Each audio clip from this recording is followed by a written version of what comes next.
18일 미국 토니 블링컨 국무장관과 로이드 오스틴 국방장관은 문재인 대통령에게 앞으로 한국과 긴밀히 협의해서 도전 과제들을 극복해 나가기를 희망한다고 말했다. 방한 중인 블링컨 장관과 오스틴 장관은 이날 청와대에서 문 대통령을 만나 적대적, 협력적, 경쟁적 관계라는 복잡성이 있다면서 이렇게 말했다고 강민석 청와대 대변인이 전했다. 중국과의 관계가 적대, 협력, 경쟁 관계라는 생각은 이미 블링컨 장관이 지난 3일 외교정책 연설에서 밝힌 내용이다. 그는 당시 중국과 관계는 경쟁해야 한다면 그렇게 할 것이고 협력할 수 있다면 그렇게 하며 적대적이어야 한다면 그렇게 될 수 있다고 말했다. 비록 협력을 언급했지만 중국 인권 문제를 언급하고 중국과의 관계를 21세기의 가장 큰 지정학적 시험이라고 정의하면서 대중국 강경론을 펼친 연설이었다. 결국 미국 측은 중국에 대한 강경론이 배경에 깔린 발언을 하며 한국과 협의해서 극복하기를 희망한다고 말한 것이다. 김현욱 국립외교원 교수는 이 회의 후 중국에 대한 미국 측의 발언보다 수위는 낮아졌지만 대중 압박을 핵심으로 하는 인도-태평양 전략에 한국이 동참하라는 미국의 기본 입장은 그대로라는 것을 보여주는 표현이라고 말했다. 블링컨 장관은 이날 한미외교 안보수장이 참석한 이 회의 후 중국이 약속을 일관되게 어겼다 등 중국을 향해 강도 높은 비판을 했다.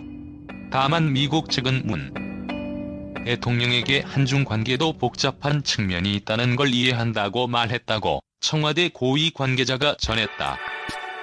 한반도 문제와 관련해선 문 대통령은 북한의 완전한 비핵화를 포함한 한반도 평화 프로세스의 실현에 최선을 다할 것이라며 한미가 공동의 포괄적 대북 전략을 마련해 나갈 필요가 있다 고 말했다고 강 대변인이 전했다.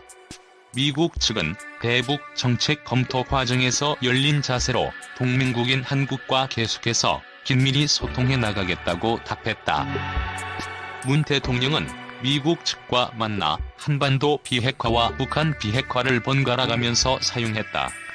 북한 비핵화는 북한만의 핵폐기를 말하는 데 반해 한반도 비핵화는 북한의 비핵화와 함께 미국이 한국에 공하고 있는 해구산의 폐기도 포괄하는 개념이라는 시각이 있다. 바이든 행정부는 일관되게 북한 비핵화라는 표현을 사용하고 있다. 문 대통령은 두 장관 접견 모두 발언에선 한반도의 완전한 비핵화라고 했지만 비공개로 진행된 대화 중에는 북한의 완전한 비핵화라는 표현을 썼다고 강 대변인이 전했다. 강 대변인은 접견에서 북한 인권 문제와 관련한 언급은 전혀 없었다고 밝혔다. 청와대 고위 관계자는 북한 인권에 대해서 한미 양국은 관심을 공유하고 있다며 우리도 북한 인권 문제에 대해서 관심과 우려를 가지고 있다고 말했다. 이어 다만 우선 해결해야 될 일이 많기 때문에 한반도 평화가 정착되는 과정에서 북한 주민의 인권이 실질적으로 증진될 수 있다는 입장이라고 설명했다. 이날 발표된 2+2 회의 공동 성명에 한반도 비핵화에 대한 내용이 빠진 데 대해 청와대 고위 관계자는 비핵화에 대해서 논의를 안 했다거나 비핵화를 추진하지 않는다는 것이 아니고 북한에 대해서 완전히 조율된 전략을 추진한다라는 표현에 함축된 것으로 이해한다고 설명했다. 문 대통령은 한일 관계에 대해선 한반도와 동북아의 평화와 안정, 번영에 매우 중요하고 한미일 협력에도 굳건한 토대가 되는 만큼 양국 관계의 보완을 위해 계속 노력해 나갈 것이라고 밝혔다. 미국 측은 진전이 있기를 기대한다고 답했다고 강 대변인이 전했다. 문 대통령은 올해 신년사 등에서 한일 관계 보완을 줄곧 언급했지만 미국 측 인사를 만나 공식적으로 언급한 건 이번이 처음이다.